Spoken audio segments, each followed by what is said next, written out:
aza nanga na ba niveau mibale mais niveau moko auti ko perdre ngo azalaki collègue nanga sénateur ponga pe naza sénateur aza collègue nanga président d'un parti politique au même titre que ngai pe président d'un parti politique, c'est-à-dire boko tisa tata mokonza ekolo na ba makambo wana te etali eta place mon côté puisque batu baza kobosana mbala moko tango asalaki interview na ye na anglais. Je pense que na répondaki puisque c'est mon collègue président d'un parti politique au même titre que ngai boza koyoka ngai mais place moko nalingi ko préciser eza boye Kabila atika ba congolais basala makambo na bango parce que ye aza congolais te mutu nyonso ayebi yango nalobi boye Kabila, bien que c'est un collègue président d'un parti politique, mais nalobi qu'il laisse les Congolais traiter leurs problèmes en tant que Congolais. Va imposer Bissoye pendant 18 ans. Au moment où Azaki na nationalité congolaise T. Bolandaki Ngoimukena, un ancien membre ya parti na bango, alobaki boye, bayebisaki ngai, basengaki ye, aluka moyen ya ko faire accepter Kabila Joseph comme Congolais. Boza kolanda ngai, soki bozongi na prestation de serment na ye bokoyoka aza kolobaka kombo na ye Joseph Kabila, kombo ya Kabange ezalaki te. C'est après avoir réfléchi, après avoir pensé comment trahir les Congolais, bayaki kobakisa Kabange. D'où par conséquent, à partir de ce soir, Nazako lancer un appel à monsieur Kabila de laisser les Congolais traiter leurs problèmes sans discussion, puisque nous Congolais, nous allons nous entendre un jour, contrairement que yé sujet rwandais au bakotsi la kibiso awa l'UDPS viva et lelo na ko clarifier makambo oyo batu bakondanaki tata mokonzi ya ekolo tangu kobenga ye mon frère. Boza koyoka ngai boye bayango politique nyonso eza na ba stratégie na yango. En tant que mopaya abandaki ko contrôler armée na biso, azalaki na ba moyen nyonso possible ya koboma ba Congolais. Nous étions obligés de les gérer de cette manière-là. Il n'y a aucun mal. Bozako la nangai, ezana batu. Oyo bakendaki kobimisa ba photo. Tango mokonza mboka azana ba rencontre ya minene. Azako simba banoko na ye, azako solola na Kagame.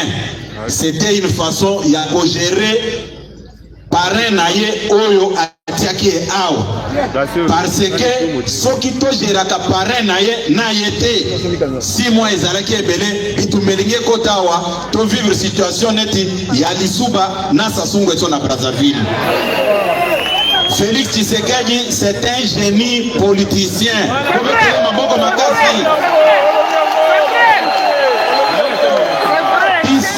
Biso ba disciple na ye bola nangai malamo biso, en commençant par moi-même, naya kabino na yebisa kabino place oyo na yebisi bino ke Kabila za sérieux yango te ezalaki façon ya ko caresser ye ayeba ke basi bandimi ngai boza koyoka ngai tovanda na ye tolia na ye pona ko protéger pouvoir oyo na koyebisa bino ke ezate ke okene na réseaux sociaux oloba biso tozwaki risque ya kokende pa monguna kovanda na ye boza koyoka ngai navandi na ye na Kingakati navandi na ye na GLM nyonso wana ezalaki teke po tolingaki ye toyebaki bien que nous avons affaire à un sujet rwandais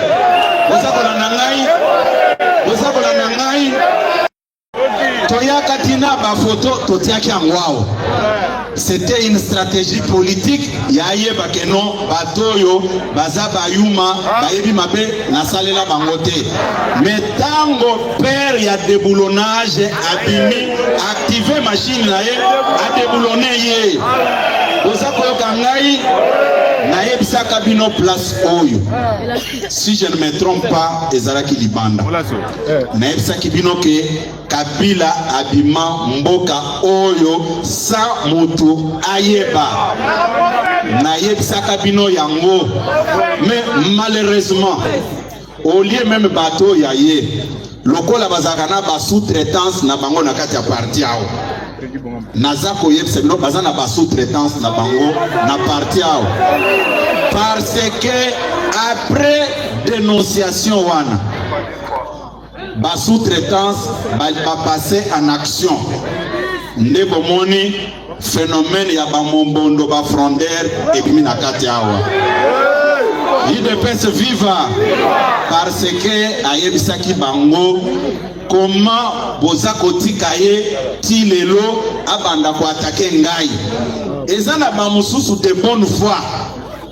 Ake na ye alandi mupepe.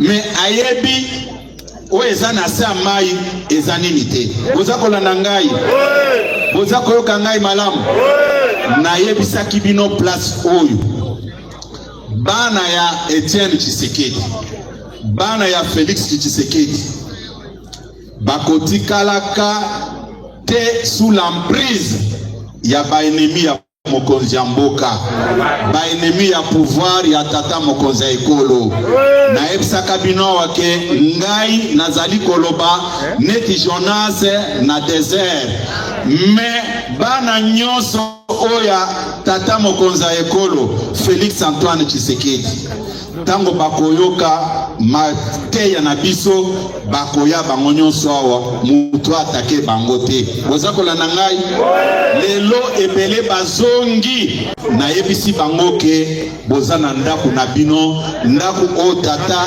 asombela biso botikaki yango na état de délabrement lelo tobongisi ndako yango oyo IDPS viva IDPS viva naza koyebisa bino na poko ya lelo nazalaki surpris tango naza koyebisa bino mpona ba sous-traitance ya Kabila oyo eza na kati ya parti Kabila mutu attaqué régime oyo ya biso mais à ma grande surprise tango nalobi ke nazo convoqué base nyonso ya parti ba cadre nyonso baya poto solola agitation ekoti namoni babandi ko attaquer ngai na ba réseaux sociaux nga na lobi me naza problème nini na bango bino boza ba simple exécutant ngai nazo kufa kaka na chef na bino wana boza kolanda ngai boza koyoka ngai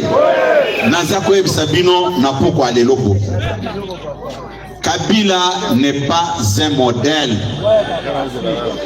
n'est pas un modèle pona oyo etali mboka na biso soki to multiplier ba fiche nyonso bomoni wana eza bilan ya Kabila en matière des droits de l'homme boza kolanda ngai na kosenga bandeko na biso ya technique va projeter quelques images pour se rendre compte na musala oyo Kabila asalaki na mboka na biso. Jéri balancer image wana permanence stopper nano telemisa nano wana bozali komona permanence oyo ya biso ndenge bayaki kotia moto. C'est ça la démocratie selon Kabila. C'est ça la démocratie et l'état des droits. Et avancez un peu avec les images. Bomoni bakoti batumbi batu.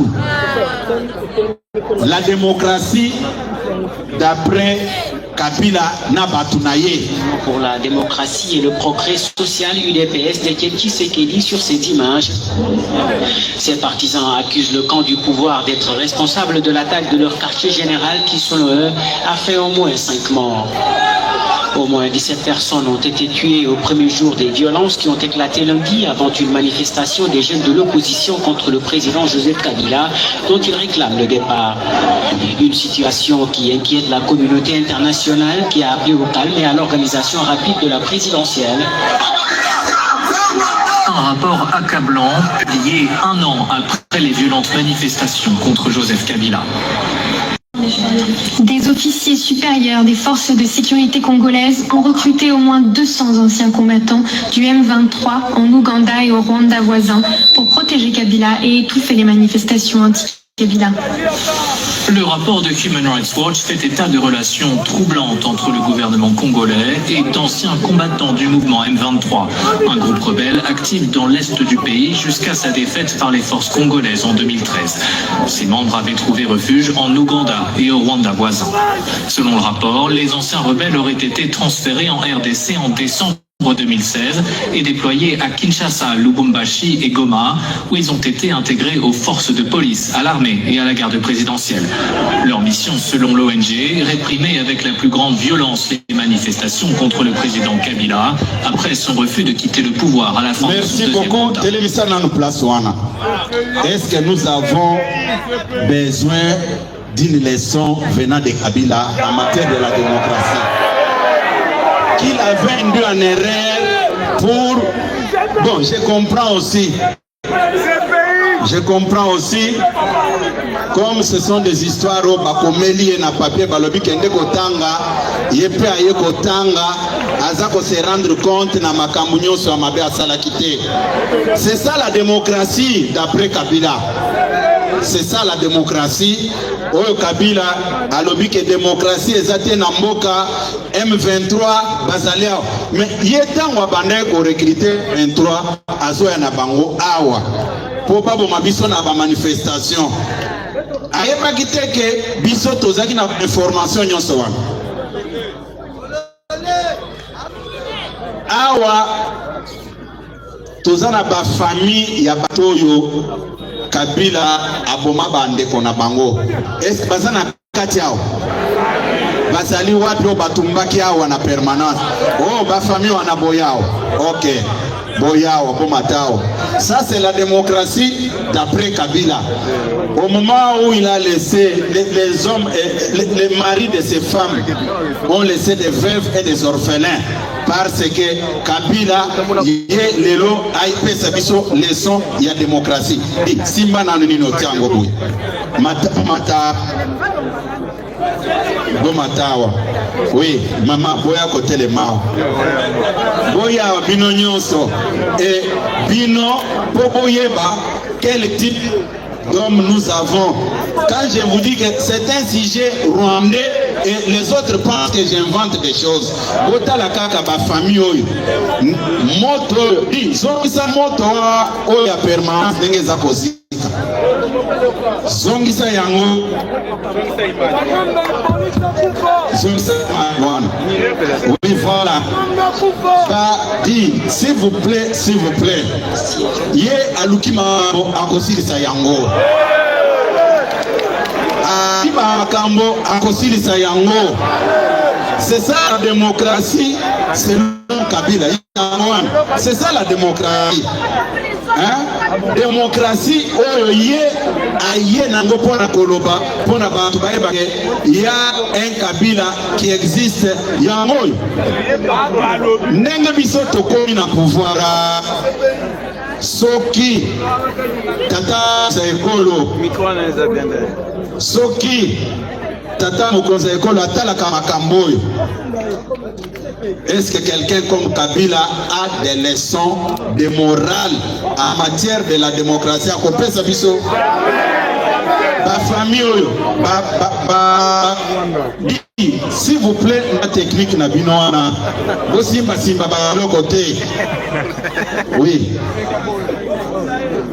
à fréquence ezokima bon boza koyoka ke eza ba moninga lelo na ye na lati noir eza signe ya matanga puisque na se rappeler na lobby vraiment est-ce que vraiment Kabila même approche na ye biloko nyonso oyo Kabila peut nous dire à un seul moment oyo régime Tshisekedi esali makambo oyo bon bokende kovanda je ne saurais pas vous retenir longtemps, ça me fait mal au cœur tala mwana botala nanu mwana oyo batumba papa na ye bana nyonso bakoli batumbi bapara na bango mabe bapara na bango basalaki ezali wapi wana oyo ate oboko boye wana zo image wana s'il vous plaît papa oyo atelemi wana ata leki ya papa na ngai babomaka ye azosombela mwana kiti na pharmacie na Masina le 26 novembre babeta ye masasi nyonso wana d'abord même ebembe na ye na système na bango ezalaki soki babomi balokoti baki obwaka na mai ebembe na ye ebikaka puisque babomaki ntango babomi ye batie na bamemi yango na butu babando boka na mai lekaki ebele ya bango etikali baki koboka na morgue ya mama yemu pona même kopesa na botani esengelaki na ya pe na correspondance oyo ministre na bango ya santé ya période wana akomeli ba hôpitaux nyonso akomeli ba médecin directeur que mutu nyonso azaki atteint par balle bapesa corps na ye te bakor ya bakongolais ebele babwakaka ngo na mai oyo tellement que bamonaki que pression ezalaki makasi bayaki kopesa nga corps ya papa leki nanga tokende kokunda ye avec beaucoup de peine botala bato. C'est ça la démocratie que Kabila nous apprend. Ça vraiment, hein? Vous nos amis journalistes, prenez ces images. C'est ça ma réponse, je n'ai pas besoin de faire beaucoup de commentaires. Moi je parle avec des images à l'appui. L'autre bâtiment là, Mawana, bozota awa, bozota la bâtiment soana na makila. C'est ça, Moutouneti Kabila na ba pays sérieux, Moutouneti Kabila koyoko lobate. Na lobby Kabila pensait que le fait to vanda na ye, to lia na ye, to beta masolo que on avait déjà oublié ça. Non, tokosana ki amote. Le problème en est que tobanda o gérer ye puisque ye mutu azalaki na manduki na maboko. Ye mutu azeraki armée pendant 18 ans. Tolinga to sala di zongisa lisusu place wana. Zongisa nanu. Zongisa. Non, lekisa lisusu mo muke. Lekisa lisusu. Puisque tozana voilà, telemisa wana. Dans bozo talawana eza permanence na biso ya kala o ezalaki na 10e miri. Permanence na biso na 10e miri. Ba jeune o baza côté wana babomaka bango na ndi. Ba corps na ba corps o bozo mona eza na se za ba corps oyo bayaki koyiba. Ba corps boyoka ke bayiba ki 3 corps na permanence yango wana. Puisque à l'époque ngai comme je vous ai toujours dit que naza témoin vivant yaba makambo ebele nayebi yango à cette époque là tobandaki ko travailler na mama ire nazali awa mama o nde moto azalaki na trésorerie à parti ngai na communication barchive nyonso je vous informe barchive nyonso moto agardaka yango ezali ngai. À un moment donné, quand on a fait la rapé, bana o ba ilobi awa, abandi ko finga yo, na lobi bon, c'est par manque d'information, avinga ndenge na ezin ko finga. Il peut se vivre, c'est-à-dire spécialité na bango ezalaki ya ko tumbaka ba permanence ya IDPS. Bomoni permanence ya 10e iri sur Zignas yango na batumbi. Ba biloko nyonso balongoli ba porte nyonso permanence ba mimi ba archive nyonso ba kenango Nde démocratie Kabila za ko apprendre biso yango wana. UDPS viva. UDPS viva. Lekisa image wana. Lekisa lisusu. Awa na mukolo bakomaka bato. Ye mutu aza ko apprendre biso démocratie. Awa toza na aéroport international de Njili. Candidat ndenge moko na ye Papa Etienne Tshisekedi. Élection to gagnaka ye le 26 novembre 2011. Botala ndenge batieli ba policier liboso na ba soda na ye liboso baza ko empêcher ye abima akende kosala campagne te le jour ya clôture ya campagne. C'est ça la démocratie que Kabila nous amène aujourd'hui. Il nous apprend la démocratie selon ye na selon banoko na ye ba papa na ye Rwandais. Te lingala baza ko apprendre ngo kokwe na lutawana te mutu ako sauter. Disons que c'est image ya tango baza ko beta ba combattant masasi neti ba lapin na Njili zongisa yango. UDPS viva zongisa yango. Puisque biso tozolo bakaka na ba image. Toza ko inventer eloko te. Zongisa image wana.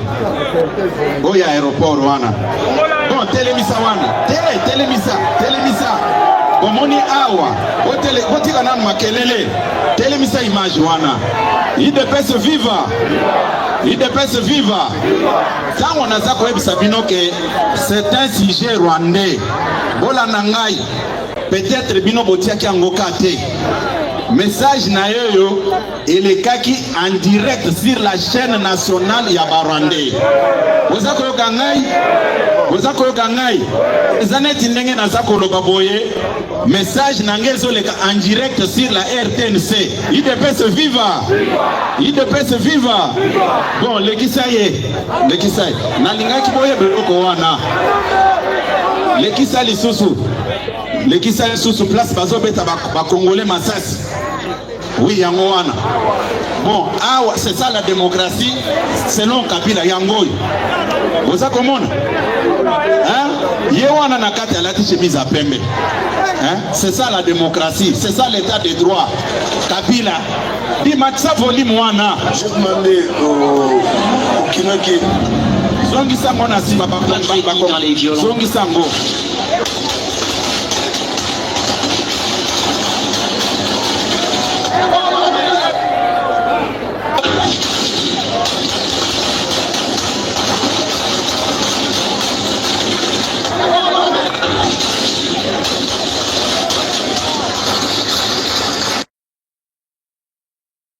Est-ce qu'il peut dire depuis que Félix Tshisekedi est à la tête de ce pays, Assa Salama Kambaboye, pour venir nous importuner avec des discours montés de toutes pièces pour se faire accepter par les Congolais. C'est de la même manière qu'on tue nos frères à Goma et à Bukavu. Et puis boye bake yende géniteur il y a M23. Bomoni apona qui peut UDPS viva. UDPS viva. Lekisa lisusu toko kende botika makelele makambo oyo il faut to lobelango CPIP il faut ayeba yango.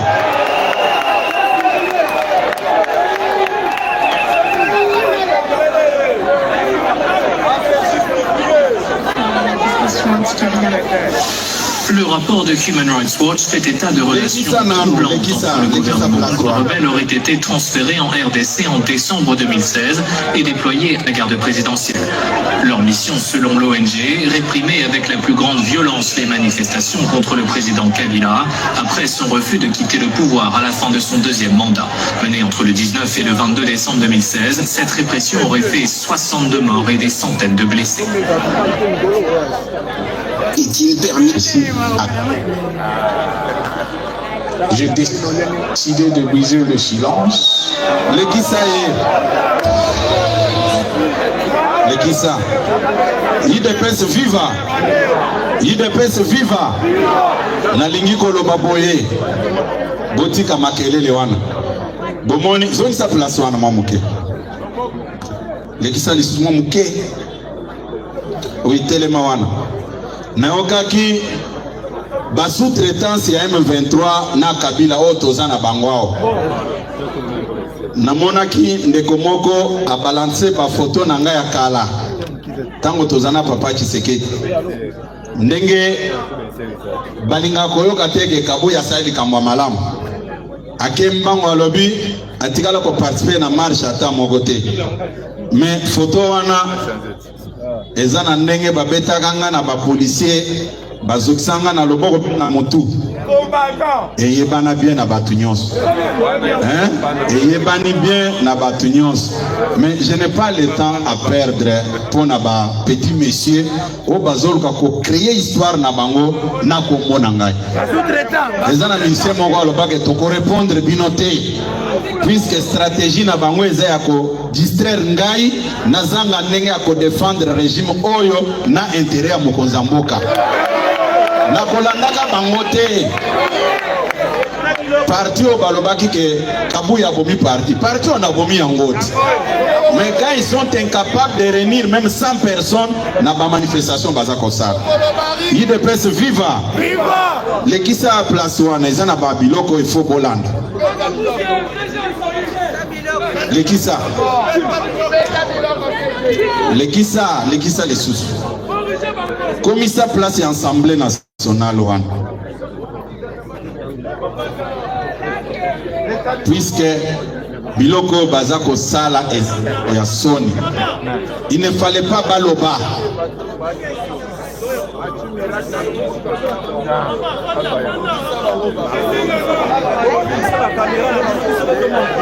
Oui, tianini wana. Oui, telemisa nanu wana. IDPS viva. Naebi kelelo bakolukelo bakokata bakozwati. Puisque bazaka ba spécialiste stopper nan. Bakoluka ndenge ya kokata. Bomoni tout à l'heure tango nazolo bakaponi le 23 mai. Or c'est le 23 mars au basalaki M23. Bozako la nangai ba spécialiste na kokata bokokata te. Po bokoloba obomona boyoki ayebi ata makama oui na koyeba ngote pona tikala okota na rébellion te. Bozako la nangai oui, il faut tout clarifier makam. Tia place ya parlement na poka makam. Oh ya boltango matsa volume. L'honorable Bampouri Jean-Marie se prépare si le groupe est encore dans le délai.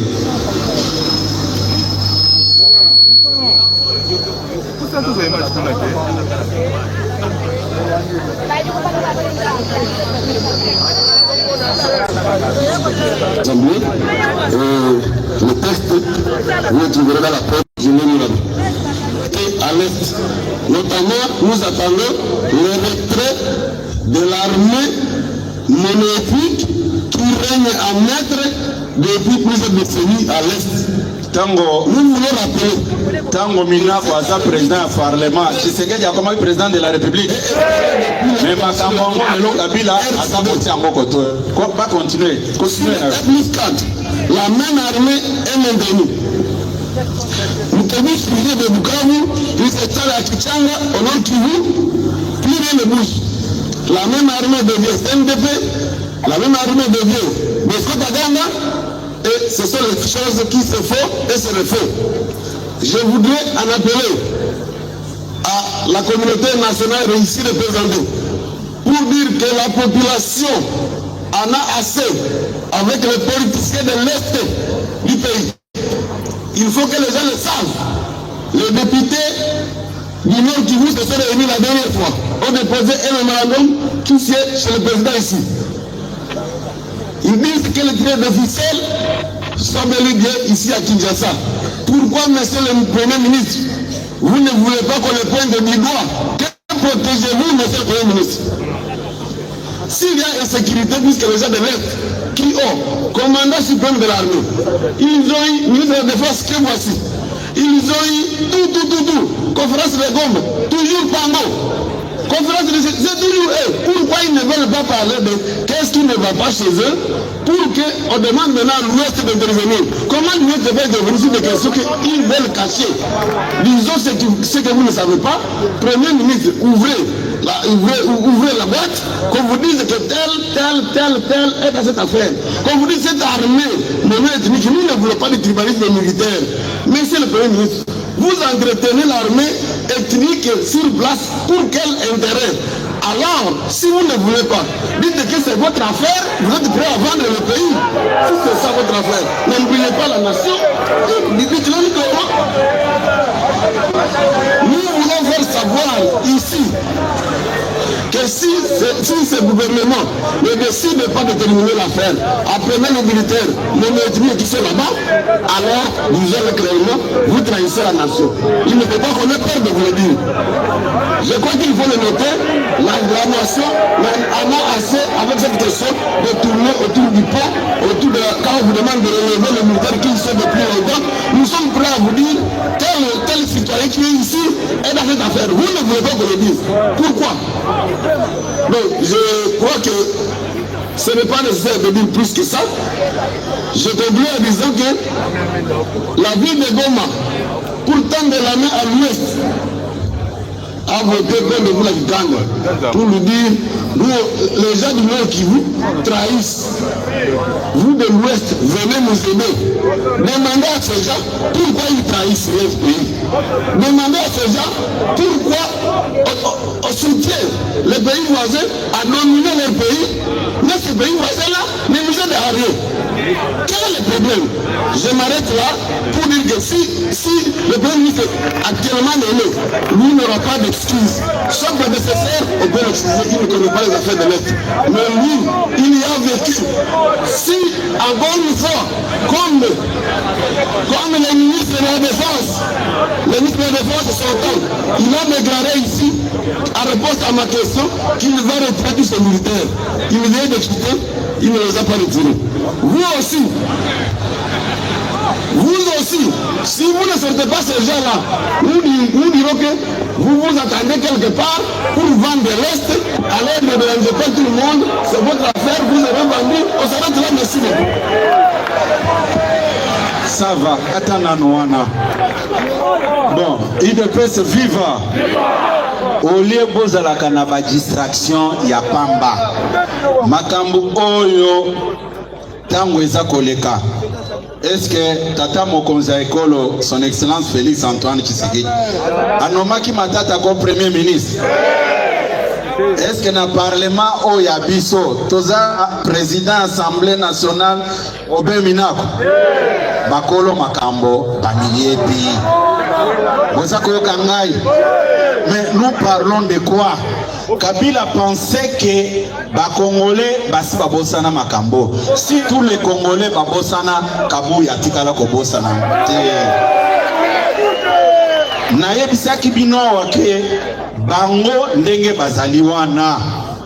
Ils ne peuvent pas accepter d'aller aux élections puisque Mabé Basaleli Biso et l'équipe belé. Baza convaincu que Congolais, mon côté, Congolais sérieux, mon côté, pour Nabango. Ça ne sert à rien. Si Koyo, Nazoko, na page Mususu, Oyo, Alobi Makambu, Yaba détournement, O Etali, Bajusser. IDPS viva. Nakoyebi Sabino Boye. À partir de ce soir, ce qui okutani na mutu. Puisque Bazabatu Oyo, Bamontaki, stratégie communicationnelle na bango, rien que pour nuire l'IDPS, rien que pour nuire le chef de l'État. Nakoye Sabino Ngona Pokwa Lelo. Soki Oyoki, Mutuaza Koloba Makamwana, Papa Nabiso, Tata Mokonza Ekolo, Aza Papa Oyo, Aza na bana naye, Oya bandaki na bango, tango apasi na bana oya zui tango akomi na bomengo en tant que président de la République. Boza kolanda ngai malamu. Mais biso bana oyo ya liboso, puisque Puisque quand on parle des collaborateurs du président de la République, je voulais insister là-dessus. Je suis le premier collaborateur du président de la République. Parce que, je vous explique, s'il vous plaît, il faut expliquer Bino. Naza ko expliquer Bino pourquoi Naza premier collaborateur naye. Naza chef ya parti naye politique Union pour la démocratie et le progrès social. Maintenant, je viens vers vous, puisque ma campagne c'est la maquille belé. Poste ya liboso, poste officiel au Nazwaki, eza yaki informateur na formateur. Bao bazwa koloba baza kopiolola wana baye bisabino. Combien ngai la détournaki pona kosala musala wana. Baye bisangai moyen de déplacement au l'État congolais apesa kingai pona kosala musala wana. Baye bisangai ba local au l'État congolais apesa kinga pona puisque ezaki fonction officielle. Na sala ki yango na transport na ngai moko. Na yambaki batu nyonso na petit bureau na ngai. Bozako na ngai. Au lieu de faire 60 jours pour surcharger État congolais, j'avais fait 2 jours et 12 jours, n'a déposé rapport Nangai. Yangoan. N'a déposé rapport Nangai. N'a se sacrifié qui pour ne pas faire la honte na combat politique ya Etienne Tshisekedi wa Mulumba na Félix Tshisekedi. Nazako loba yango. Bango bazana batu na bango balobaka ba journaliste et investigation bakende kosala baeb sabino makambo bakoeb sabino batika kosakana na tata mokonza ekolo. S'il y a un faux billet de $100, il y a aussi un vrai billet de $100. Le vrai billet c'est Augustin Kabouya. Je suis devant vous. Babiloko wana ngai na ko permettre te babanda kosakana na mokonzi ya mboka oyo alamuki na tongo aza koloba oyo alamuki boye aza koloba non. UDPS viva nalobi ke nasalaki musala oyo babimisa rapport na bango ya ba informateur nyonso baleka liboso na ngai tina tour na ngai bayebisa bino soki Kabuya akendeki ko surcharger État congolais puisque naza koloba ngo ke mutu ka ona bandaye ko mata eza ngai moko bapesa ngate na boyaki ke ba engager ba dépense mususu au moment où ngai naza na moyen de transport na lobité que l'État congolais bazanga kité na monaki ke ndenge tolobaka peuple d'abord il faut to sale lango na pratique c'est comme ça que na teki moyen de transport na ngai moko nazwaki ba personnel nanga nyonso ba collaborateur nanga toza kosala musala gouvernement pe ebimi nango après gouvernement na sa musala mususu à ce qui concerne mise en place ya bureau ya parlement na bureau ya sénat nazaki financé na fond mon côté oza kolanda ngai mais je suis proche collaborateur du président de la République. Que les gens arrêtent de rencontrer des histoires. Et puis, discours au Bazako développé. Oh non, voilà, UDPS a échoué. Non, soyons sérieux. Ce qui te salit tableau comparatif, il y a gestion, il y a Félix Tshisekedi. Ba réalisation na réalisation, il y a Kabila Tango Kendeki wan. Di, zongisa place oyo, batunyo soto baneko yamba, ba réaction na bango zongisa place wana zongisa nanu puisque bakoki kosakana na biso ndenge wana te le problème ezo utakaka na biso moko tango boza olie ya ko communiquer makambo bino bosali boza toujours na direction générale et de ce qui peut être notre rapport aussi bien technique, intellectuel que politique. Plusieurs autres plateformes et regroupements politiques dont les délégations ont été conduites par certaines figures bien connues de l'opinion, notamment Jean-Michel Tama Lukonde, Jean-Pierre Bemba Gombo, Fifi Masuka Saini, Vital Kamere, Christophe Mbosso, Modeste Bahati, Peter Kazadi, Justin Bitakwira, Henriette Ouamou et tant d'autres ont chacun et chacune réaffirmé leur appartenance à la majorité parlementaire avant de la tester par la signature de l'acte d'engagement collectif. Certains de ses collègues qui ont assigné cette mission, il y en a qui ont pris un mois, mais j'ai l'impression qu'on est en train de tendre vers la fin de la mission. Alors, je les félicite pour cette rapidité, ce sens de sacrifice, parce que pour assumer cette responsabilité pendant au moins 1 ou 2 semaines, il faut pouvoir sacrifier sa santé. On ne le dira jamais assez, à l'unanimité, toutes les parties ont salué la désignation par le chef de l'État du député Augustin Kabouya comme informateur. Ont-ils dit, il s'agit d'un choix judiciaire sur quelqu'un qui s'est montré réconciliateur, rassembleur et qui va à coup sûr dégager très rapidement la nouvelle majorité parlementaire au sein de l'Assemblée nationale en vue de la formation du prochain gouvernement, bien entendu, après que l'informateur ait rendu les conclusions de sa mission au président de la République.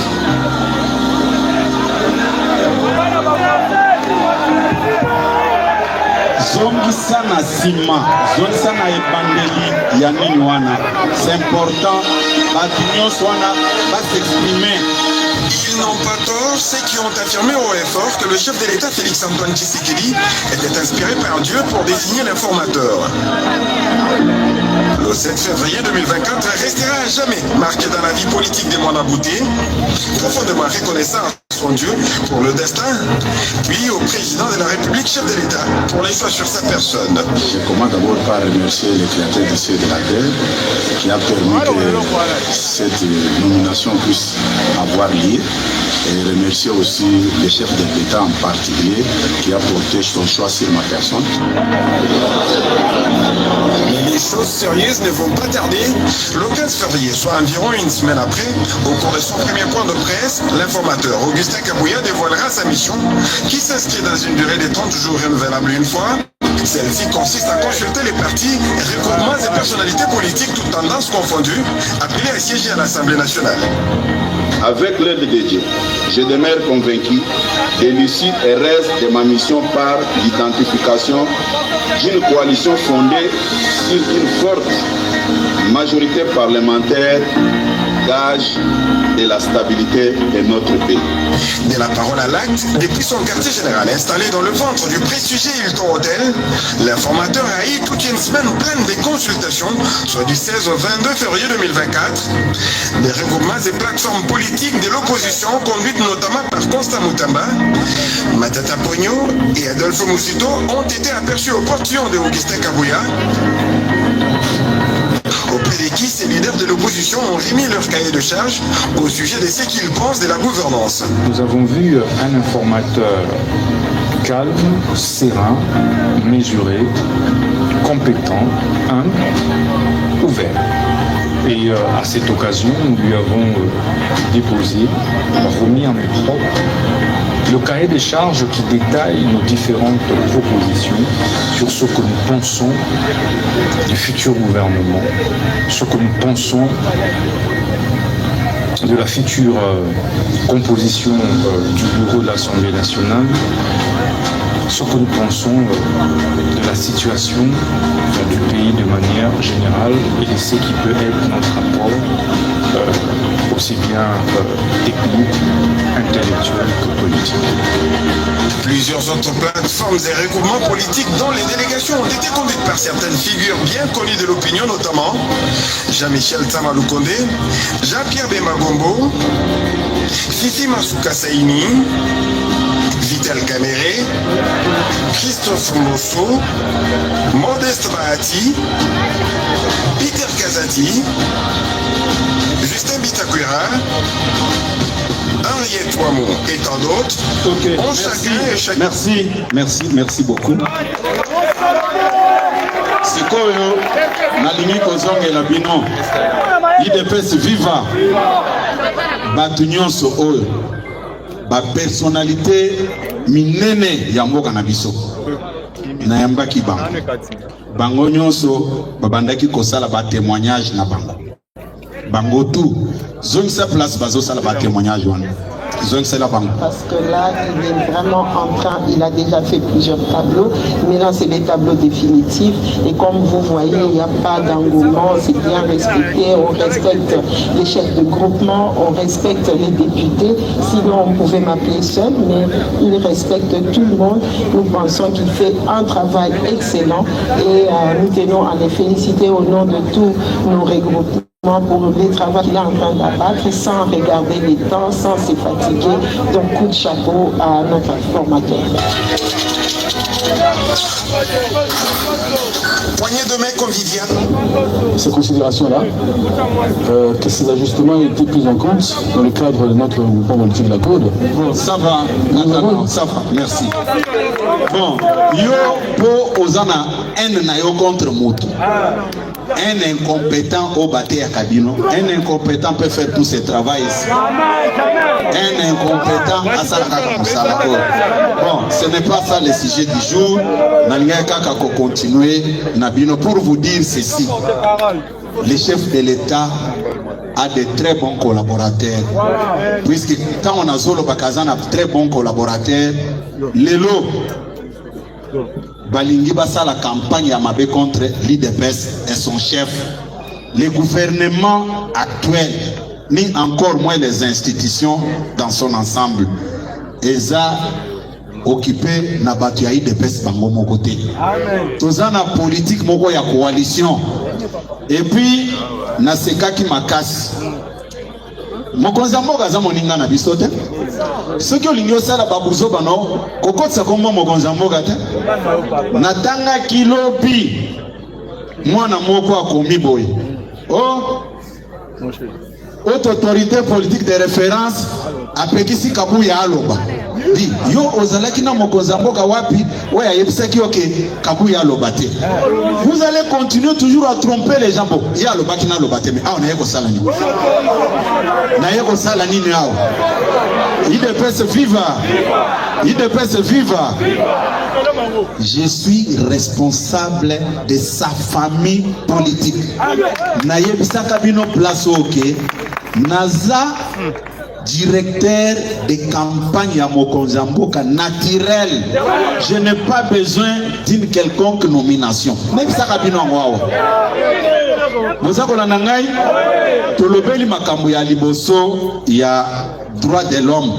Nakanisi bozana nga d'accord que Kabila n'est pas mieux placé pour nous parler de l'état des droits. Vous êtes d'accord? Nakosenga bino nyonso botelema pona ko saluer mokonza mboka na oma bola nyonso aza ko salela biso. Botelema likolo. Oui, bayebi bopelisa ba téléphone. Ba téléphone na bino Fachi Beton ayeba ke azana batu basina mibali o baza ko soutenir ye. Oui, tiela bango ba komesa na bi. Oui, nakanisi mokonza mboka aza komona ye moko. Aza komona ye moko. Oui. Nakanisi mokonza mboka place azali azana esengo makasi ba député na ba sénateur kosalela peuple congolais et dans la ba généraux na ba ministre kosalela peuple congolais oh mame lelilele oh mame lelilele dans les 18 ans basale le côté vraiment 18 ans à Congo baboma peuple Fati Beton a un état de droit nous on est à un institution pas député n'a pas sénateur Kosalela peuple congolais et dans la généraux n'a pas ministre Kosalela peuple congolais Sikoyo Tozokotana Mama Likambo au régime ya ba détourneur na ba jouisseur. UDPS viva. UDPS viva. Mais na lobby boy. Nani a induire Kabila na erreur pour akota na terrain oyo. Puisque makambo oyo ezali ao. Ekobetisa bakake. UDPS viva. Puisque na combien de détournement à outrance entre 2001 et 2018. Au régime Kabila Joseph Basal Namboga Nabiso. Il y a liboso. Détournement, il y a 32 millions de dollars. Oyo, il y a SNL Namakamwa Brazzaville. Boyoka bakanga tamutu. Boyoka bakanga tamutu. Ata ba convoka mutu pamba boyeke nomba tuna ye. Mengai na koyebisa Kabila na poko alelo. Bien que nazako loba une grande partie na lingala ezapona ba congolais nyonso ayoka makamu na zoloba. Bozako la nangai. Bozako la nangai. Déjà awa na capitale 18 millions d'habitants. Ce qui déjà ba capter message wan ba relayer yango na ebike congolais nyonso akoyoka. Bozako la nangai. Régime Kabila détournement il y a 32 millions de dollars ya SNL. Batuna motute. 300 millions de dollars destinés à la police par le ministère de l'Intérieur Balia Yango. Vous avez la nangai, Moutouata Moko, dit, Bolongwana na place wana na sa besoin de lumière. Bolongwana. Babilo Kotango Bazako Lobango, Spat Baganga ki. Ngai na lobaki yango clairement que na ko répondre ye. Puis nazana makambu ya koloba.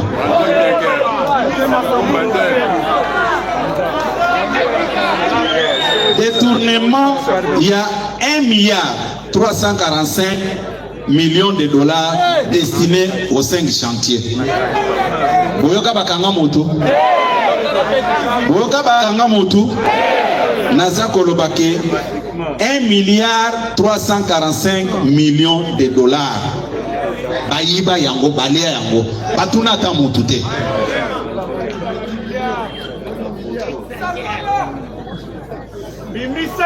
300 millions de dollars décaissés pour la riposte et lutte contre Ebola. Balia yango. Balia mbongo wana. Mutatuna bangote. Bozako na nangai 786 millions de dollars pour la réforme à la police. Balia yango. Et ça documenté, bokene na rapport de 2001 à 2018, mbongo batwana bayibi yango wana. Bayiba lisusu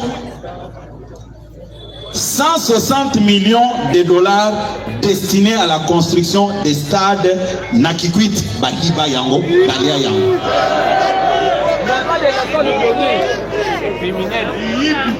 Bayiba mbongo 30 milliards de dollars. Oyo destiné à contrat chinois pour le développement Nabiso Bayiba yango. 30 milliards pour la construction de l'infrastructure Bayiba yango. Non, ça va, je vois, ça va. Merci beaucoup, porte-parole. 145 millions de dollars pour un projet à Bapon. Pour un projet à pont Lulua na Kasai Central Balia yango.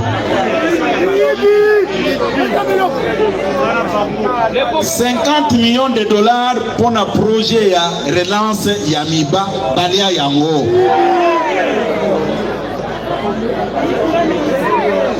450 millions de dollars projet de réforme des entreprises de l'État na compte ya copyright Balia yango. 350 millions de dollars pour la modernisation de l'aéroport Yanjili Balia yango.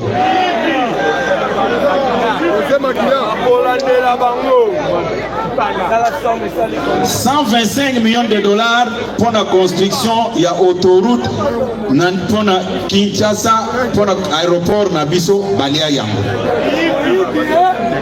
45 millions de dollars, modernisation, il y a aéroport, il y a Lodja, Balia Yango. 256 millions de dollars pour la voirie à province, il y a Sankuru, Balia Yango. 269 millions de dollars destinés aux sinistrés de Sankuru, Balia Yango. 885 millions de dollars à Bagopas, Balia Yango. 287 millions de dollars pour Pukangalonso, Balia Yango.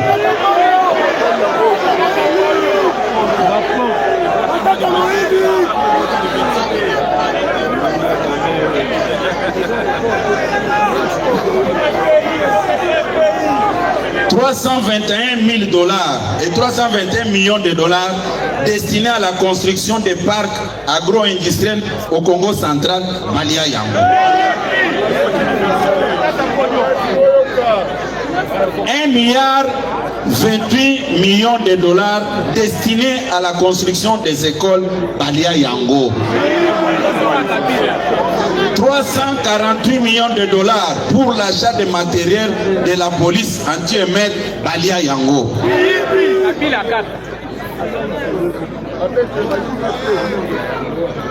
589 millions de dollars pour la construction de l'immeuble Ranken au Ezaganagar Central One. Comment est télématé? Balia Yango.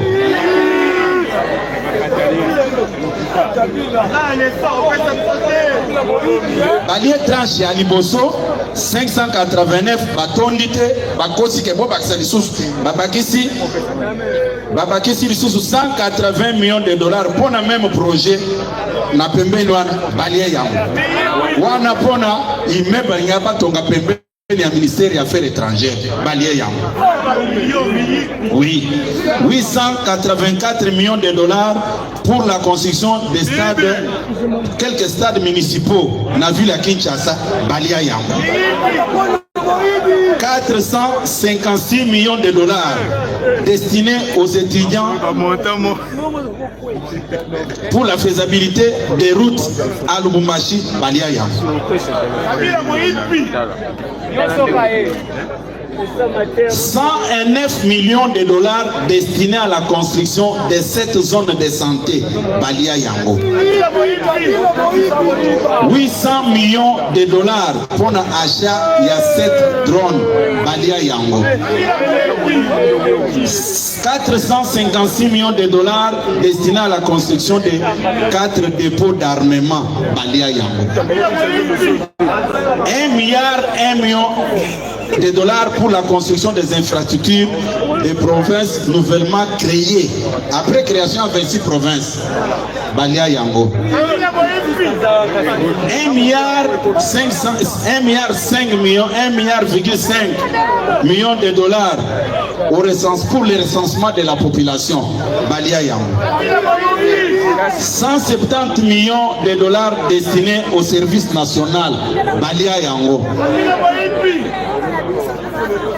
149 millions de dollars destinés à la gratuité de l'enseignement pour 3 provinces pilotes dont Kinshasa, Katanga et Congo central, Balia Yango. 900 millions de dollars projet de mines de Katanga, Balia Yango. 67 milliards de dollars pour les postes douaniers de Kasumbalès, Balia Yango.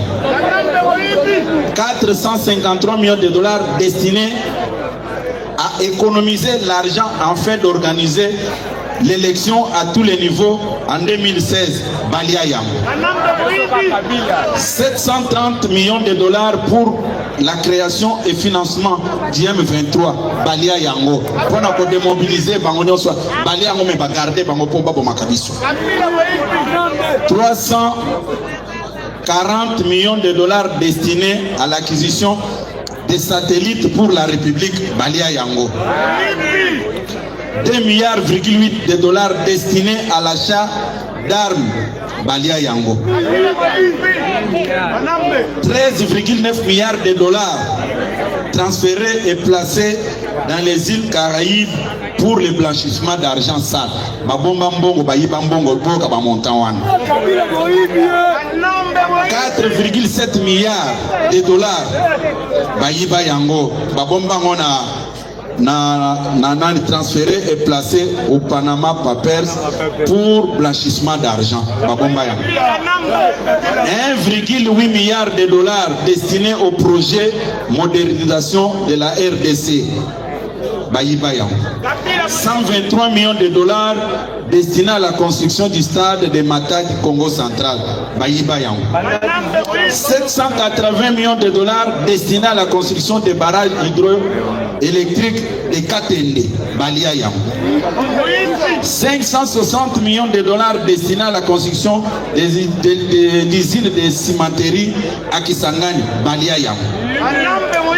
440 millions de dollars destinés à la construction des barrages hydroélectriques de Kakobola. 330 millions de dollars destinés à la construction des centrales destinés à la construction des centres internationaux culturels.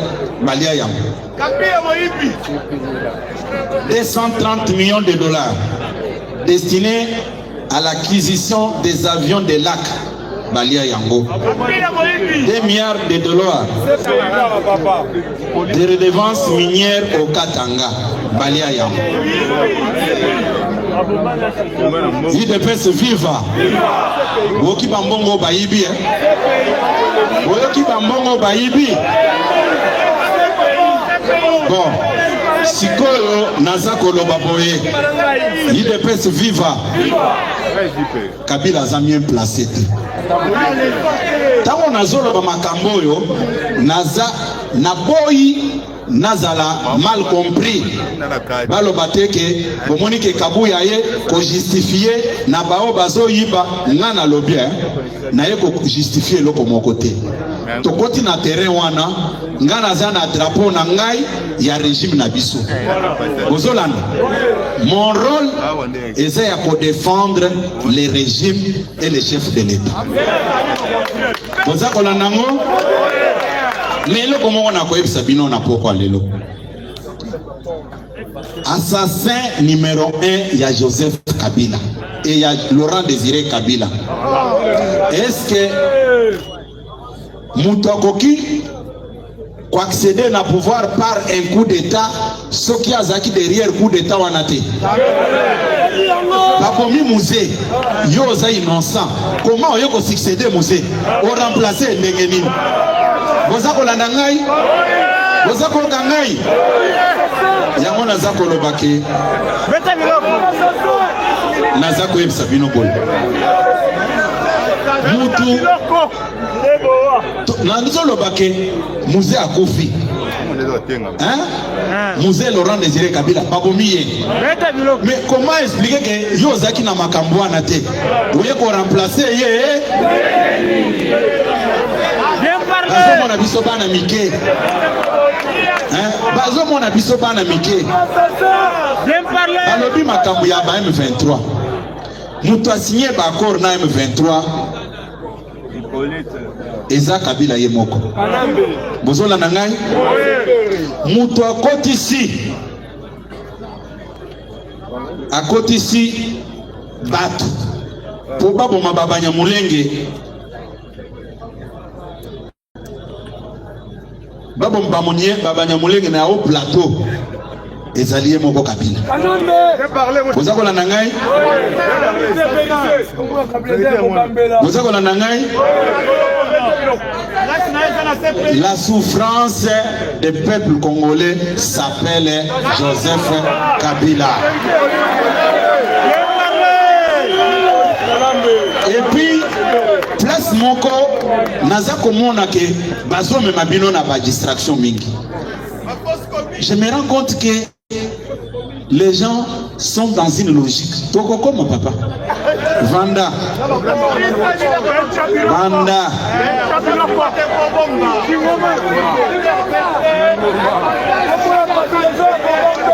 Naza koyeb Sabino Boy. Naza koyeb Sabino Boy. Kabila aza modèle T. La nuit du 18 mars 2015, Kabila a bombé 421 personnes au Bakenda Kokunda na fosse commune ya Maluka. Hein? Oui, Nazolo Bango, oui bien, ngai sala kanga tala. Botika na ba distraction na bino wana. Botika na zolo bango ke namoni mutu mususu azoloba amoni biso ba bolole. Oh Félix Tshisekedi ko répondre Kabila te moni et ko répondre na lobi na zotala boti na lobi. Il nous prend pour des imbéciles ou bien pour des hommes responsables. C'est-à-dire biso to kangi minoko ba charger mokonzi na biso na biloko wa lukuta biso to beti maboko to lebino to ko répondre non non ceux qui répondre te ngata na toilette na ko répondre kaka. Oui, oui, mais écoutez, Baza ko utiliser discours, il y a dresser population contre Mokonzamboka. Et vous venez me dire que non, et oh non, et natire longité que oloba. Non, nana évité que to commune attend ou asuka pona bambula. Mbula eza coexister par la volonté ensemble. Ensemble ne mutu asala mbula. Ngaza créature ensemble. Mbula pesa créature ensemble. Mutu a créé biso nda ebi moment mutu na mutu a coopérer na ye. Il ne peut se vivre. Il ne nalingi ba hypocrisie wana te. Boza ko na ngai. Eza na discours moko o baza ko développer ya ko sakana Mokonzamboka. Comme quoi au régime naye eza tribal mais n'a ko répondre bango na poko alelobo. Il ne peut se vivre. Toza na 26 provinces. Boza ko na ngai.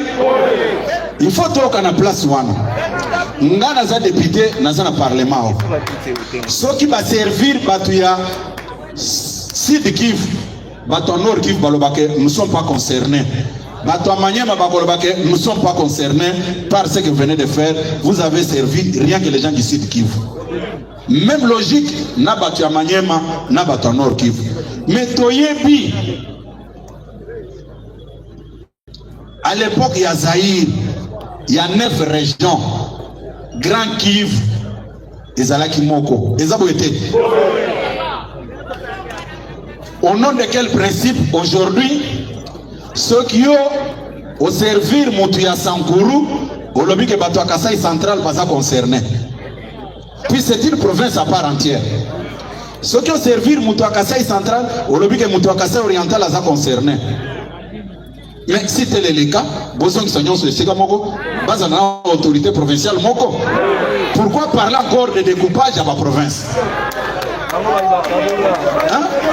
Non, si c'est ça la logique, moi je dis bravo. Mais besoin que ça va oignon sur le Sega Moko, base à la gouverneur Moko.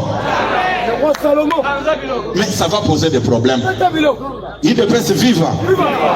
Balobi, au pouvoir ya Tshisekedi, est basé sur le tribalisme. Nalobi, ce sont des petits menteurs, même nenga koko sate. Puisque na minute ya lelo, musala oyo, Mokonzamboka sali, na oyo Kabila sali pendant 18 ans, c'est le jour et la nuit. Ce qui tozui nanu, toyokan. Na niveau de service de sécurité. Numéro 1, il y a Agence nationale de renseignement, ANR. Azamutua Kasai Oriental te. Azamutia Kwilu na Banu Ndukuna. Vous avez la nangai? Ce qui tokeina CNS, Conseil national de sécurité. Conseil spécial wa Wazakuna, Aza originaire ya Kwilu, Bandundu. Di, botika makelele. Botika makelele wana. Soki tozwi numéro 1 ya police nationale. Aza muto Équateur. Aza muto Kasai oriental te. Nana lingna lobela province ya chef de l'État, c'est Kasai oriental. Vous avez un malam. Soki tozwi chef d'état-major ya FARDC. Azamutu ya Katanga kuna. Azamutu ya Kasai oriental. Soki tozwi numéro 1 ya DGM, Direction générale d'immigration. Azamutu ya Sud Kivu. Azamutu ya Kasai oriental. Mais nous parlons de quoi? Même si vous n'aimez pas quelqu'un, on ne peut pas utiliser les mensonges comme ça, comme si vous parlez avec les petits enfants qui ne savent ni lire ni écrire. Toké na cabinet na ye, cabinet à président de la République, directeur de cabinet na ye, Aza Moutuya Kasai oriental, Aza Moutuya Sud Kivu. Tokani Soki tozwi Madame la Première ministre. Aza Moutoua Kasai oriental. Aza même Moutoua espace Kasai.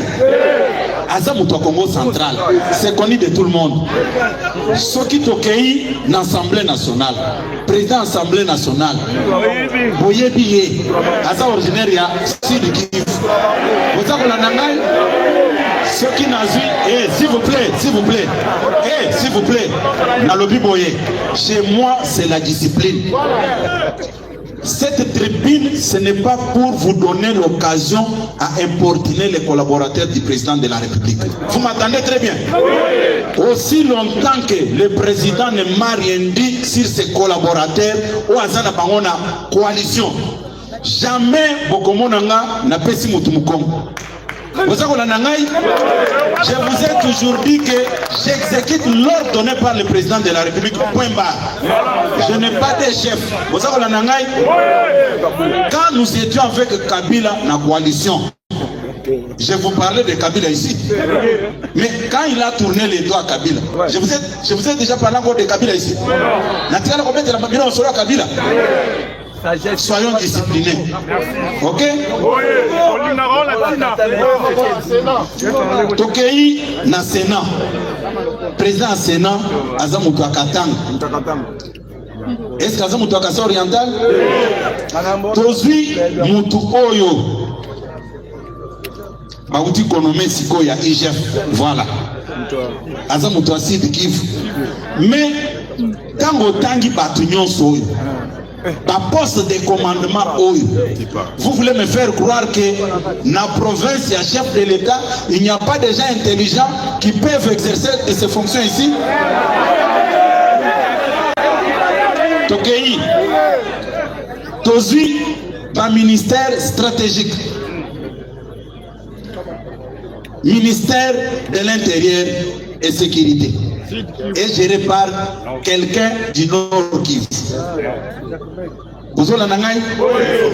Ministère ya finance o ya mbongo ndeko na biso Doudou Fam aza mutu ya province orientale. Boza ko landa ngai soki tozui ba ministère ezebele. Vous voulez me faire croire que dans la province, il y a chef de l'État, il n'y a que les gens qui n'ont pas étudié, qui pouvaient travailler dans tous ces postes ici. Mais de quel tribalisme nous parlons ici? C'est une insulte et la malhonnêteté.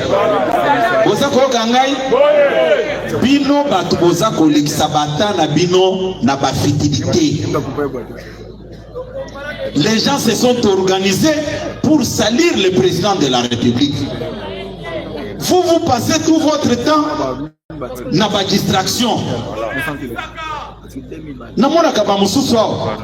Oh, Kabouya dégage. Oui, je suis d'accord avec vous. Je suis d'accord avec vous. C'est votre opinion. Mais Kabouya Salawan.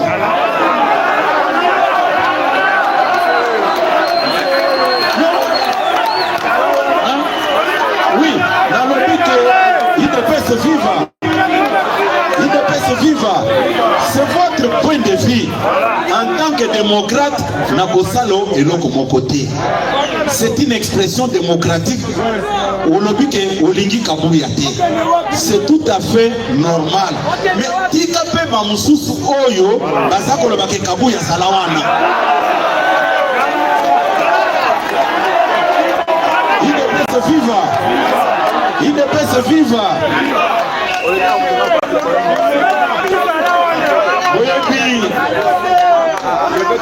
Moi mon problème, c'est de voir les gens prendre leur courage, de dire haut et fort toutes les bonnes réalisations effectuées par le chef de l'État, son Excellence Félix Antoine Tshisekedi. C'est ce qui est le plus important pour moi. Nayoki Batu, Bazakoloba. Oh, peuple abandonné, non, ce n'est pas ça. Et puis, les gens sont de mauvaise foi. Un jour, Nazalaki Awa, Nazo Solola, Nabatu Nabisomoko, Naebisi Bangoboy. Ce que nous faisons, ce n'est pas ce qu'on attendait. C'est-à-dire quoi? Tobandi Kosua Nabisomoko Banandako. Ça n'avait rien à voir avec les gens qui ont développé au nom Kabouya reconnu qu'il ne peut pas échouer. Non, vous êtes des voleurs. Je n'avais pas dit ça. Je n'avais pas dit ça. Et puis tant on a zo le baquet, yo chef de l'État a nommé yo. A nommé yo appelé au poste. Au cas que nous avons une institution, que vous êtes le meilleur. Mais aussi longtemps que la famille n'a ici kayo outi. Bana o ya parti. Oza kopesa bango misala te. To kombete lo maboko te. C'est ce que j'avais dit. Bana moko bade natire ngo. To kanana. Tango président américain yawa Donald Trump. Tayena batu oya ye. Alongoli ba oya kutaki wana. Mais tango azoti ya batu wana. Azoti ya bango pona nini? C'est-à-dire ye batu na bango nde bavotaki. Tango batu na bango bavote ye, il faut sikwa zope batu na bango apesa bango ba poste. C'est ce que j'avais dit. Mais namoni kaka ono Kabuya andimi et puis baza na rapidité na lokuta. Nana fandi bon mais où est-ce qu'il doit quitter? Il ne peut se vivre. Mais yo banomé yo ministre. Écoutez-moi, Sala Moussala n'a pas institution. Mais pas poste ya ba combattant, pesa bango. Sikoyo ozo kosa ba combattant, tango ozo Moussala te Kabuya. Est-ce que yo pesa Kabuya liste que ozo posa na ba combattant boye Kabuya boy? Oui, dans un comité, na fandi bo na lobby mais oh na lobby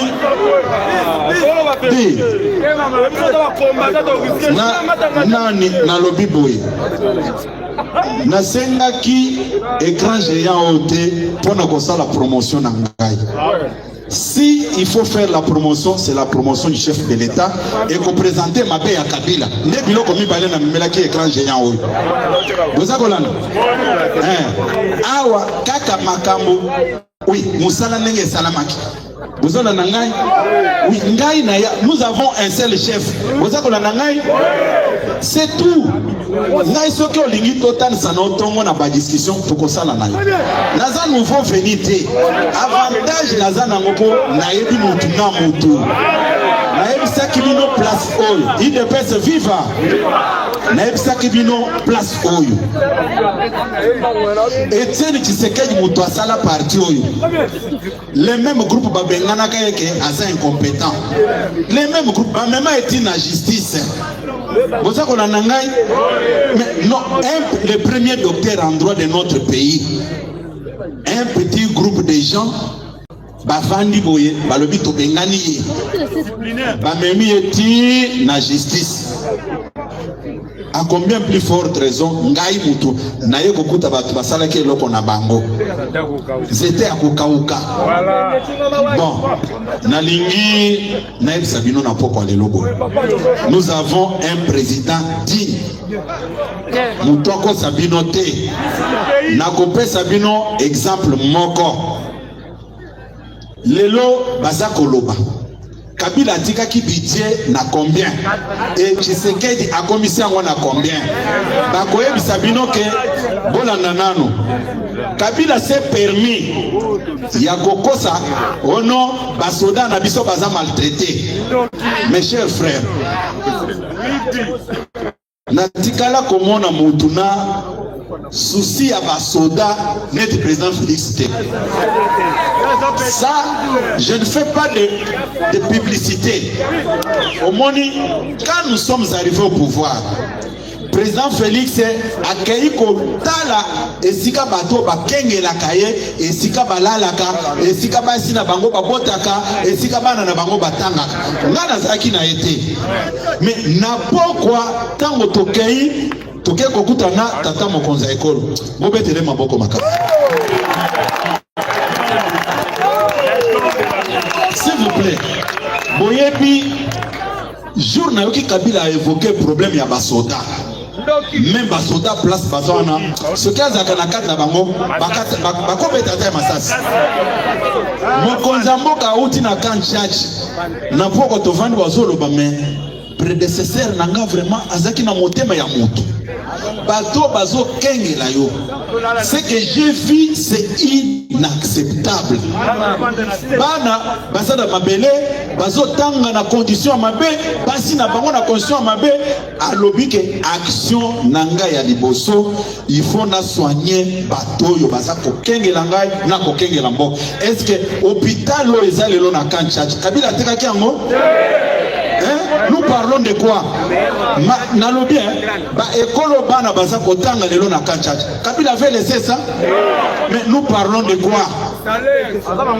Nous parlons de quoi? Tango Kabila kei atika ki basoda na salaire ya combien? C'est-à-dire Babiloko wana, s'il vous plaît les amis, nalobi boye botika nano makelele. Basoda oyo ye anyokolaki. Basoda oyo. Au monde le soda azolo baki ngai soda. Baye binga lelo. Totika kwa borde basije mususu.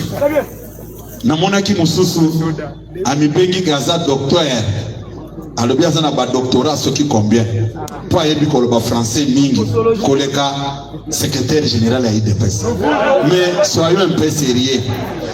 Un enfant français de 10 ans, à quel titre académique? À quel titre académique? Comment les gens sont complexés comme ça? Vous savez, je vais vous dire une chose.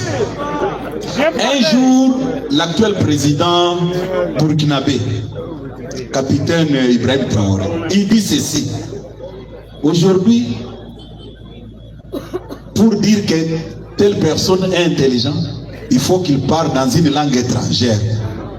Abando ça la ironie à autres la battu.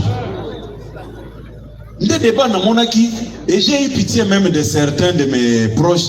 Babandi ko développer comment oh non ko sakanana secrétaire non.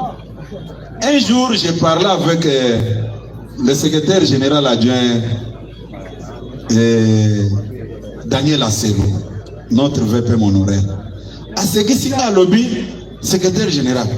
Oui, puis, jour moko tovani na mboka na biso, balingi batongandaka. Ngana zawana, tout est licencié en droit et en avocat. Na moni bazo kipenga te. Bazoluka, VP moluka bazoluka nen, architecte. Télémana nous, télémana. Mon père c'est micro, mon père expliquer l'isolo na ye. Et puis je vais vous dire quoi? Pesa un micro. Boyoka, puisque yo zo ate, ata bande ke ba réfléchir ça quand même en ate. Vrai père. Général. Yaka ba combattant ba mona. Les tribune na bino ba combattant yaka. Pour Boyoka, puisque batmaza na complète infériorité moko, ou ils ont dépassé entendement. Boyoka kaka, puisque Assel c'est un avocat. C'est un juriste. Boyoka avani na mboka na bango bazolu kabatonga ndako mais bazolu kayete. Boyoka ninga ko yebisa bino. Vepe yaka logito gagner temps.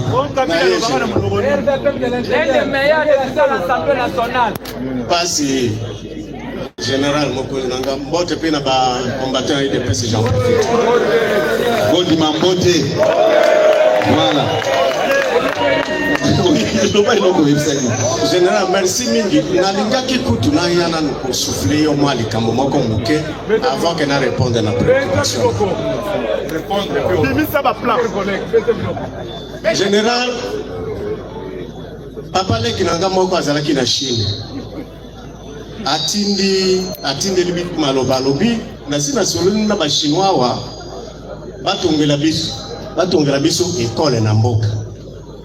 École primaire, tout secondaire. A charger ngai. Na réunir puis ba yaya mususu. Tozo solo. Bon, biso ba mususu. Kaka na moi formation yango ya droit oyo. Nana gochia yoka ya solo.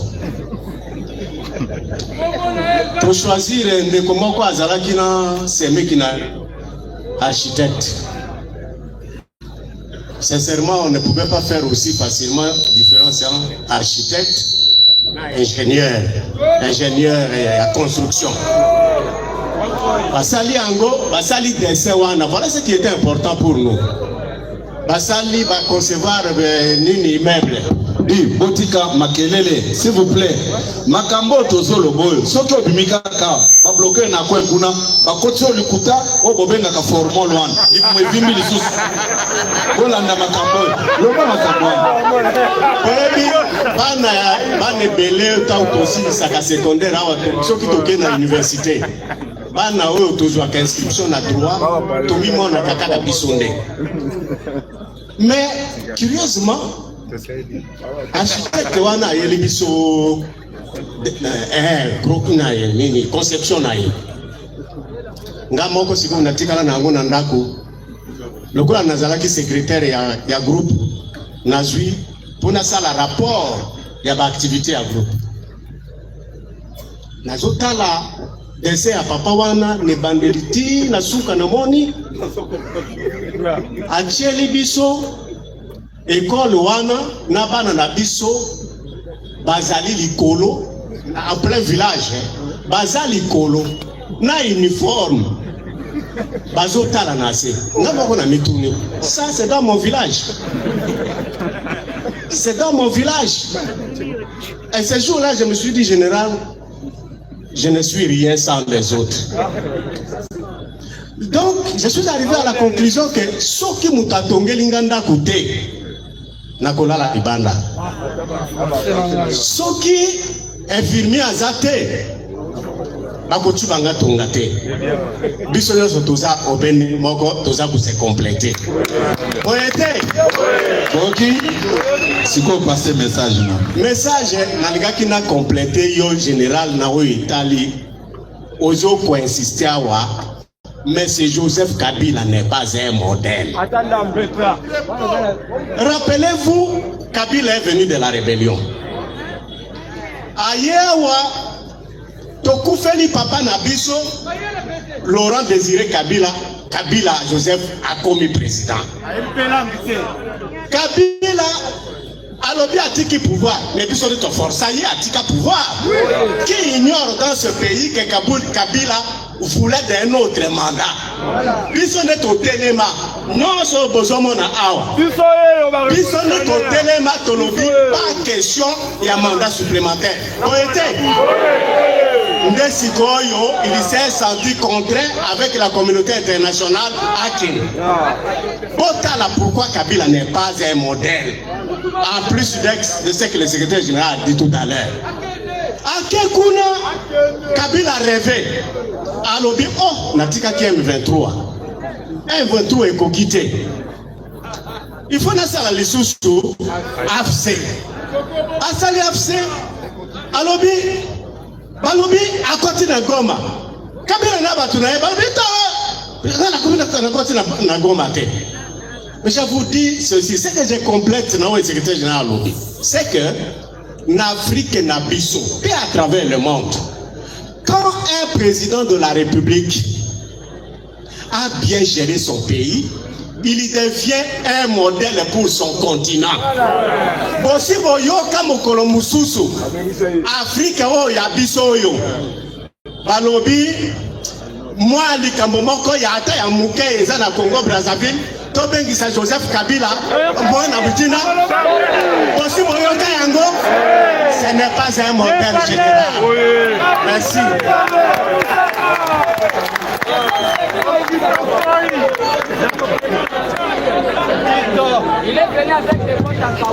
IDPS viva.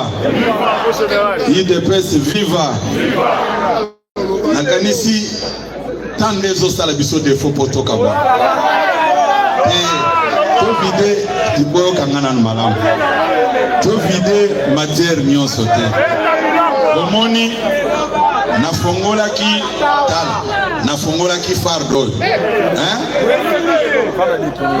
Mais oyo na fongolité par rapport à facteur.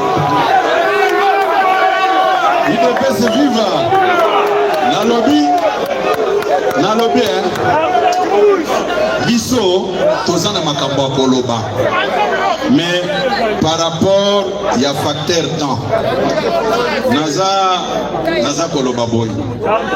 Nazo remercier bino mingi na ndenge boye nakanisi papanzi sango o bazali awa na kati na biso bayoki makambo ebele o tolobi awa bo relayer message ndenge bozwi yango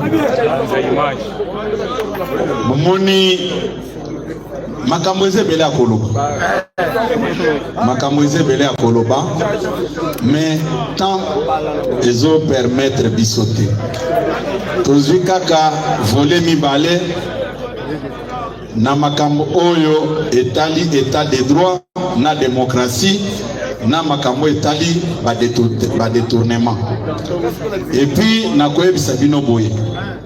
C'est là où je vais chuter.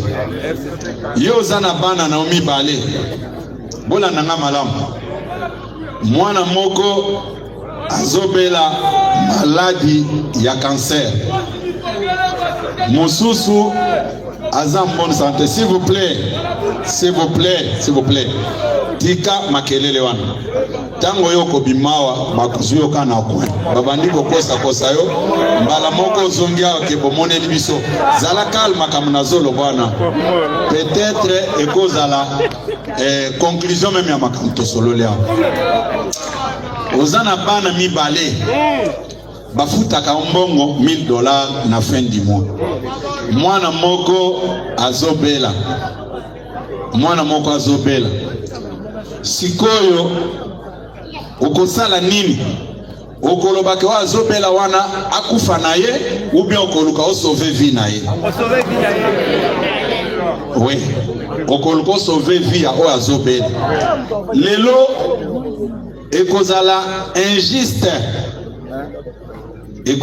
injuste et inacceptable même que biso awa na Kinshasa to sepela sans tenir compte ya bandeko bazana ba zone occupée wana te.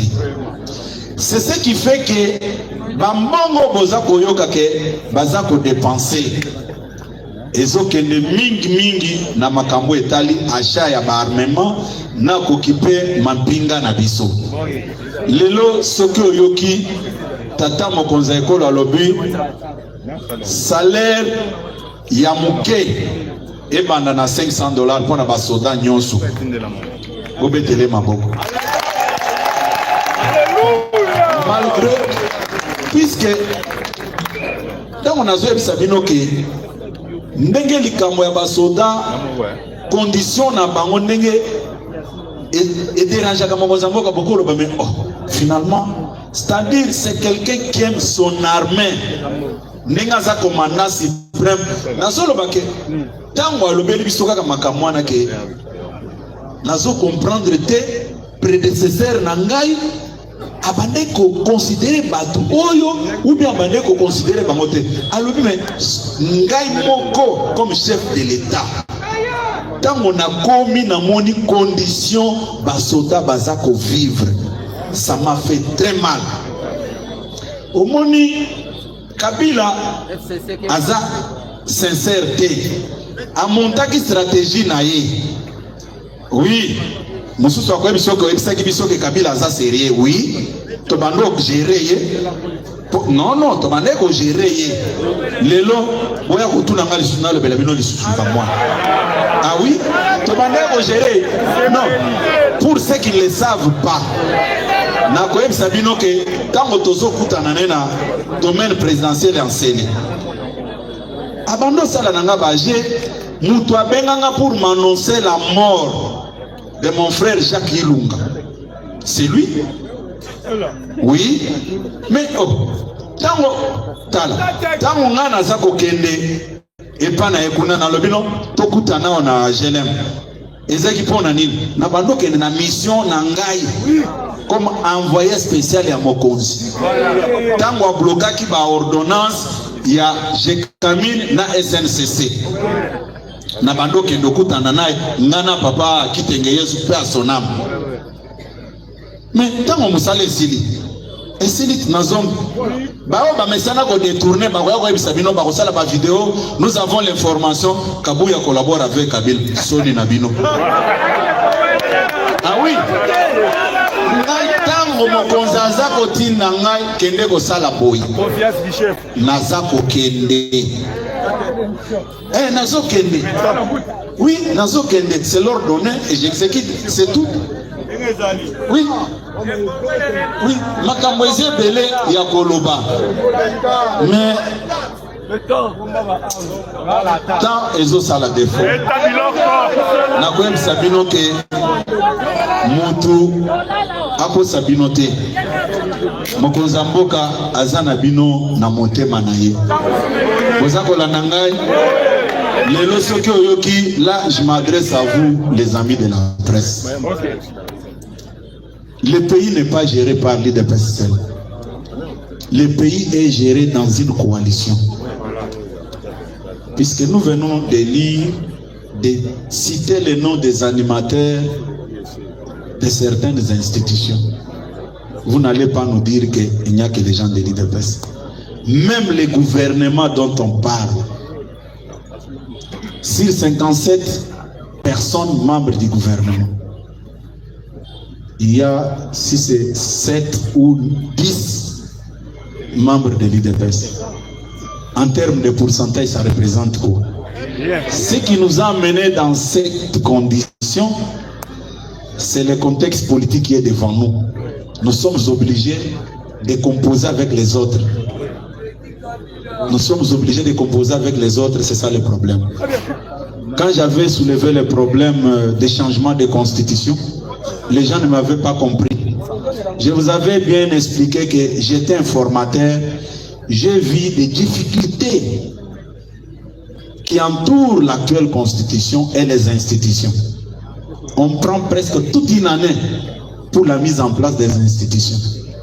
Si vous regardez très bien, toutes les élections n'ont pas eu lieu le même jour. Nous avons pris des temps, puisque quand vous regardez les contentieux au niveau des cours et tribunaux, ça prend du temps. Ça prend du temps. Et la loi électorale même, quelqu'un peut être élu avec 5000 voix. Et il tombe au détriment de celui qui a 1000 voix. Est-ce que c'est normal? Tout ça sont des problèmes. Mais quand nous avons dit, et les gens voyaient que leurs intérêts, et je vous avais dit même que nous, lors des états généraux de nos fédérations de l'intérieur, Nous avons fait des propositions.